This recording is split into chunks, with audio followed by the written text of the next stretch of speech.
Приговор Кировского районного суда города Ярославля от 1 августа 2016 года в отношении Урлашова, Лопатина, Донского оставить без изменения апелляционное представление, апелляционные жалобы без удовлетворения.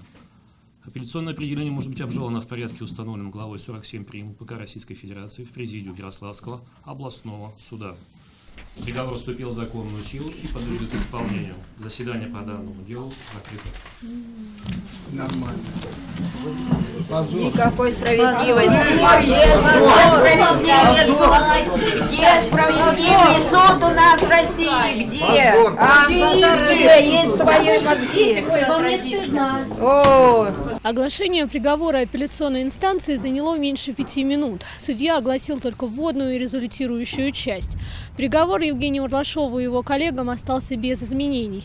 Бывший мэр Ярославля получил 12,5 лет колонии строгого режима и штраф 60 миллионов рублей. Его коллега Алексей Лопатин – 7 лет колонии строгого режима. Наказание как суровое воспринимается в связи с отсутствием практики расследования и рассмотрения таких дел.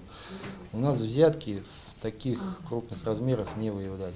То есть вот сложно сравнить, чтобы должностное лицо получило 14-17 миллионов. Такой практики не было, поэтому сложно сравнить с аналогичным примером. Но если мы ориентируемся на те сроки, которые предусмотрены законом, то Лопатину назначено минимальное наказание. То есть вот сложно даже комментировать его достаточно эмоциональные доводы о том, что ему очень сурово. Ему назначено минимальное наказание. Санкции предусматривают от 7 до 12 лет. Что касается Урлашова, то те сроки, которые определены приговором суда, это среднее значение санкций, да, от 8 до 15. То есть по совокупности ему могло быть назначено 22 года лишения свободы. А третий фигурант дела, Дмитрий Донсков, был оправдан. Я уже, если честно, достаточно давно выгорел, то есть у меня все эмоции закончились в Кировском суде, то есть вот решением Кировского суда. То есть, в общем-то, тогда я получил то решение, на которое ждал, к которому рассчитывал. Ну и после этого вот как-то вот все фактически вот, ну, выиграло для меня, ну вот тема стала вот какой-то такой ушедшей, на самом деле, уже независимо от, так скажем, решения апелляционной инстанции. Евгений Урлашов и Алексей Лопатин слушали приговор суда по видеоконференции следственного изолятора, и сразу же, как завершилось оглашение, связь с ними отключилась.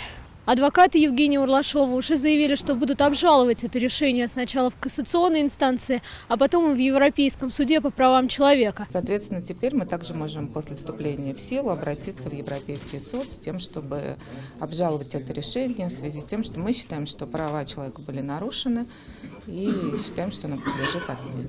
Вчера они надеялись на то, что все-таки правосудие восторжествует, потому что суд взял неделю для того, чтобы огласить результативную часть.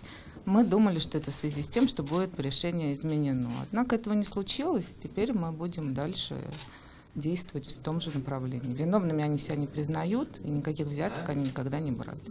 Ну, как здоровье, если вы 3,5 года сидите в тюрьме, не видите ни солнца, ничего, ни света, ну, наверное, оставляет желать лучше. С учетом того, что Евгений Робертович все время содержится в условиях спецблока. Соответственно, это более жесткие условия, более маленькие камеры.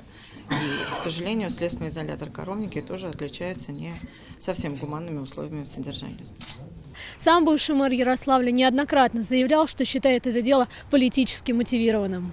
Дело возникло сразу после митинга 19 июня 2013 года. Оно возникло сразу после этого, было сформировано. До этого никто не занимался какими-то взятками, там еще чего-то, потому и дела не было. А тут чисто политическая подоплека, сразу что-то организовали, подключив все возможные каналы.